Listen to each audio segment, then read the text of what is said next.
getting down to business, our question today is how can I identify my most valuable leads in HubSpot? And I think this comes into play quite a bit when we look at sales and marketing. But let's say, for example, we just got a ton of leads from this event. Our sales team is a little overwhelmed and they need help determining what leads are better than others, maybe like cold leads versus hot leads or warm leads. And I know there's a tool in HubSpot that can help with this, but I would love for you to describe what that is and maybe the value of it. Yeah, yeah. So Q lead scoring. Lead scoring through HubSpot, really it's kind of defined as just a process of assigning each leads you generate a value. So most companies, I think, function on a point system. So meaning the better the fit and the better the interest, the higher that lead score is going to be. Yeah, that makes total sense. So in this example of we just went to an event, we have so many leads, our sales team doesn't know what to do with them. They can use lead scoring, assign point values to all their new leads, and start going after the tens, the nines, the eights. I assume it's out of 10. I think it's actually 100. Oh, 100. Okay. So the 90s, the 80s, plus all that sort of thing. Yeah, so this becomes pretty valuable. When you've really got your inbound marketing strategy working well, you should have a good amount of leads flowing in. And most of them should be pretty qualified.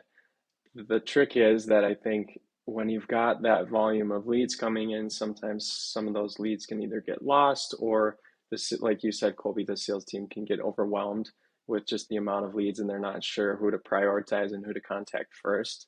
So really the value of the lead scoring is to align your sales and marketing team, align those efforts so that everyone's always putting the most effort toward the leads with the highest value and the most likely to convert to sale. Sure. Maybe when it's a slow period, we start going after those like colder or lower scoring leads, but especially in times of busyness, we want to be focusing on those high value lead scores. So before we get into like where we go to set this up, how we want to think about setting it up, and maybe some best practices there, is lead scoring available for all HubSpot tiers and subscriptions, or are there some limitations? Yeah, there are some limitations there. The manual lead scoring is available for any hub professional or above, I believe. Okay, cool. Yeah, and then I think we'll get into predictive lead scoring as well, which I know is only available for other certain tiers. Um, so if you're professional or above, great. You can listen to this, and Zach can help walk you through like what we're about to do. If you don't, maybe you have starter, and this could be a reason to move to HubSpot Professional because of the value of this lead scoring. So with that, can you walk me through what this process would look like once in HubSpot? Like I said, maybe some best practices we want to keep in mind when we're setting lead scoring. Yeah, yeah, and it's what's great about it is it's super simple to do. So, um, to start, all you really have to do is go to your settings, and then find your property settings, and in your contact properties, if you search for, I think it's called HubSpot Score, which is kind of confusing. Sometimes I search for lead score and I don't find it, so it's HubSpot Score. And if you hover over that property and you click Edit, that's where you're going to see all the different options to define these different criteria. So it's super simple. It's built kind of natively right within that property edit feature. So it works kind of similar to a workflow where you can define criteria and use that and or logic that workflows use. So the idea is that you're setting positive and negative scores for actions that your contacts take. So, for instance, let's use um, let's use home building, Kobe, as because I know you work with a couple different home builders, and that's kind of my background where I was coming from. So let's say someone went on our website, homebuilder.com, and downloaded a content offer. We could assign that specific event, that criteria as a positive 20 lead score. The same thing with if they've identified, that they're interested in building a home within our specific area of operation. That would be maybe 30 points of lead score. Uh, on the flip side, you can also identify negative criteria. So if, let's say, they've identified that their budget is lower than the homes that we sell, that would probably be a negative criteria.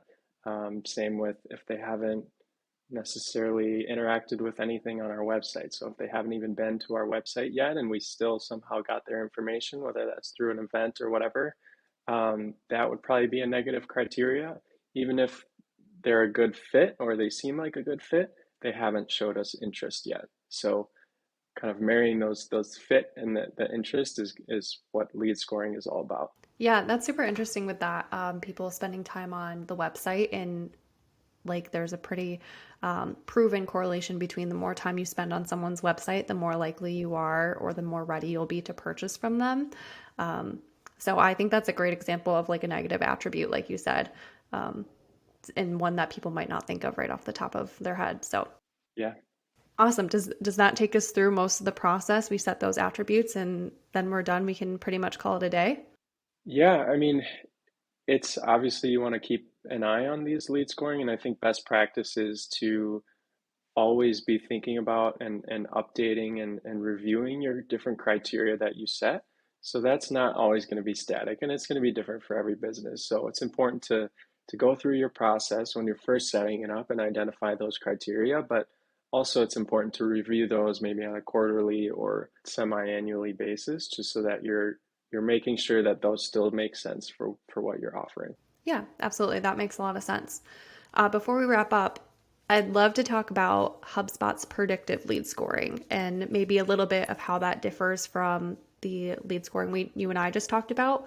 And again, is it available to everyone or is it not? I'm just thinking if you're listening to this and you're like, oh, well, I've heard about predictive lead scoring. So what's that all about? I think there's some good information you could hopefully share, Zach. Yeah.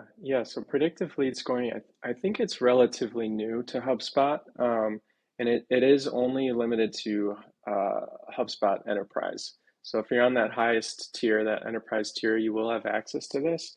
And what it is essentially is it's a completely automated process where HubSpot reviews thousands of data points within your contact base to identify your best leads or what they think is going to be your best leads.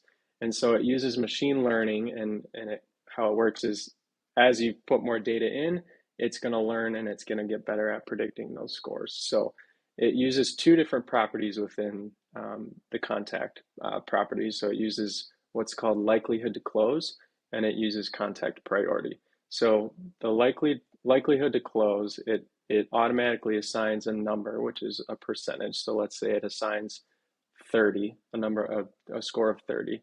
That just means HubSpot identifies that contact as having a 30% chance to close within the next 90 days. And so with that, it takes that number and then it assigns that contact priority as being, very high, medium, or low. Yeah, I think that's super interesting. And I mean, everybody's all about machine learning and AI and automating whatever we can at this point in time. So if you can automate that process of lead scoring, I think that's a huge win. Again, like you said, it's only available for enterprise. So you'd probably be spending the big bucks with HubSpot. But if you do have enterprise and you're not using predictive lead scoring, I feel like that's a super easy win.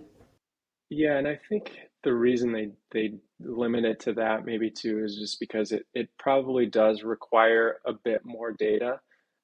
So it makes a little bit more sense for those bigger companies who have these huge CRMs with, tens of thousands of contacts and HubSpot can really use that machine learning and all that data that's available to make those scores better or those predictions better. Whereas if you're kind of just a small company with a pretty small contact base, it's going to be tough and it's honestly probably better if you manually assign those lead scoring criteria yourself.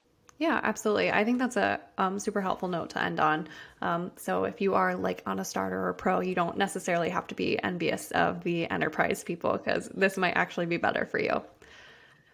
Awesome. Well, Zach, once again, thank you so much for joining us. I feel like I learned a lot. I hope everybody listening did too. We'll have you on for one more episode and we're going to talk more HubSpot stuff. So excited for that. Great. Thanks for having me.